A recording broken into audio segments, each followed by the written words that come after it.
Today, we are checking out Stellaris, a 4X sci-fi strategy game, and it's a game that really started my channel's growth, so I'm very excited to be playing it again. However, I haven't touched it in about 2 to 3 years, so I'm sure a lot is different and I have a lot to learn. But my goal for this playthrough is to create a species and take over the entire galaxy, with the species solely focused on overpopulating planets and ridiculous amounts of breeding. So let's go ahead and start making our species. Okay, so let's hit New Empire, and the first thing we need to do is pick a character, or what our species is going to look like, and I already have an idea of what I'm going to do.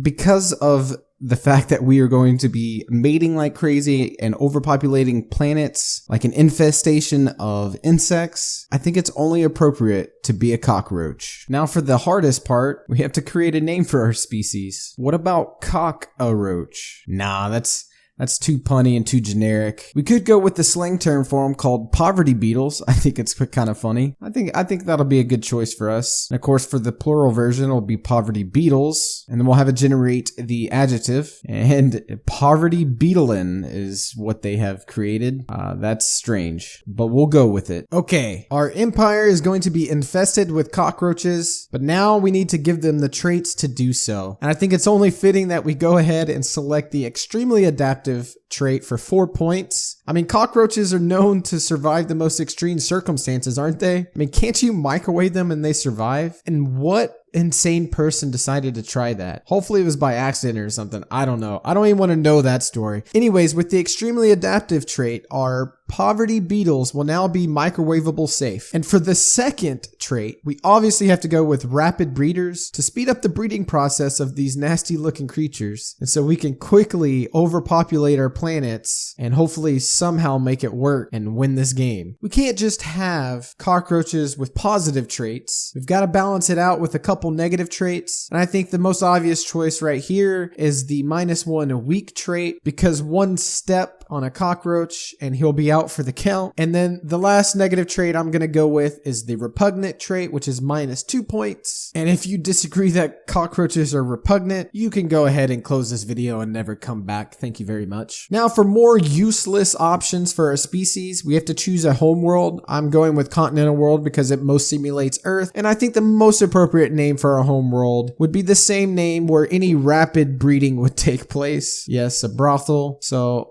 we will call this a roach's brothel. The last important choice for creating a species in Stellaris is choosing your ethics, your authority, and your civics. So for ethics, I'm going to go with authoritarian, which allows us to enslave aliens, because a horde of cockroaches is nothing without enslaving other empires for their own well-being. And then the other one I'm going with is a xenophile. Now this one doesn't really fit with the story too much, but I'm choosing it because it will make the gameplay more interesting. Because we're going to be enslaving other empires, obviously they're going to hate us when they first meet us. So to kind of counter that, we want to be a xenophile, which decreases the diplomatic cost of influence, as well as we get increased opinion for other species. So this will allow us to work with other empires much more easily. Whereas if we didn't do this, then we probably would just be at war with everyone, and I don't want to do that for this. So for authority, we're going to go with imperial, which says upon ruler death, a designated successor becomes the new ruler. So it's basically a dictatorship, which having a cockroach as a dictator is already hilarious. But I think if we're going to be enslaving people, that is something a dictator would do. So imperial authority it is.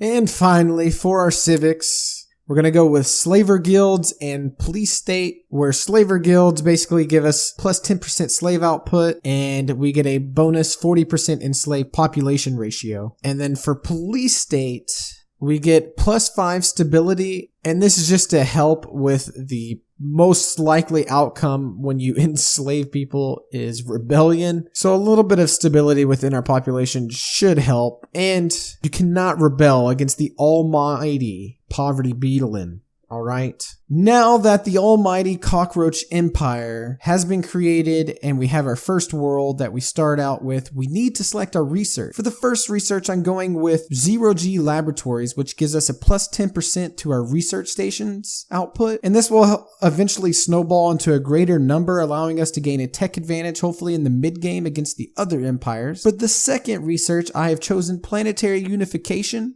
for that extra monthly unity, which is plus 2. And this will allow us to complete traditions faster, which give major bonuses to our empire. And then lastly, I've chosen army damage plus 5%.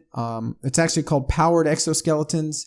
And I did this because if you remember at the beginning, we chose to be weak as cockroaches, which they are weak, but it gave us a minus 5 or 10% negative value to our damage. So we want to counter that with this one, so it puts us back on an even playing field with the other AI. In order for our cockroaches to rapidly expand, we need to find as many habitable planets as possible, as quickly as possible. So let's send our science ship out and about in the universe so we can create more brothels around the galaxy. We have finally collected enough unity to select our first tradition, and it's only appropriate to go with the expansion tradition. This tradition tree will enable the poverty beetlein to rapidly produce as they make sweet, sweet love in their brothels around the galaxy. In preparation for finding our first colonizable or habitable planet, we're going to need a colony ship, so I'm queuing that up now, and we will send it over when we find one. Oh nice, we unlocked another tradition. So I have a choice between Reach for the Stars, which gives us a star-based influence cost reduction, or Colonization Fever, which gives new colonies one additional pop at the start. I'm gonna go with Colonization Fever just because of the storyline. Obviously, we want to get these planets that we colonize populated as fast as possible. So we have to go with Colonization Fever, but we're gonna end up going with both of them eventually. It's just whichever one we want first. I'm trying to colonize as many planets as I can as fast as I can. We're gonna need more firepower, especially with our weak little measly cockroaches. So I'm gonna go ahead and build an extra colony ship as well, because the first one has finished, and then I'm building more corvettes when we can afford them to go ahead and start creating our massive fleet of fighting cockroaches. Whoa, looks like we already have another tradition unlocked. I think I'm gonna go with a new life, and this one gives us pop growth speed of plus 10%. So not only are we gonna start out new colonies with one additional pop, but they're going to grow at a increased rate of 10% from the normal rate, and this makes us infesting planets that much easier. And our monthly unity increase research has finished, and we have to choose our next one. And I think this is a no-brainer. We're going to go with the Hydroponics Farming, which unlocks the hydroponic farm building and the hydroponics bay. And this is going to be essential for us because we are overpopulating these planets. There's going to be a lot of food necessary to feed all the people, so that's why we're going with this one. And finally, we found a colonizable planet for which our hideous cockroaches can make a new home at. And our two colony ships that we built earlier are ready to go, so we're going to select one of them and send it over to begin building another home. Back at our original planet, or starting planet, we have increased the population enough to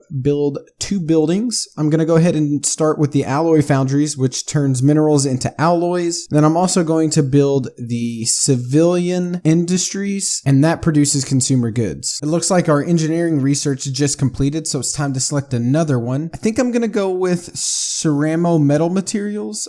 This gives us extra armor hit points for our ships. So previously we increased our damage, so now we're going to increase our armor, make our fleet a little bit stronger. A little bit of time has passed, and we have successfully colonized quite a few planets. As you can see on the right hand side of the screen, we are up to 4 total planets, and we have also unlocked another level of our tradition in the expansion tree.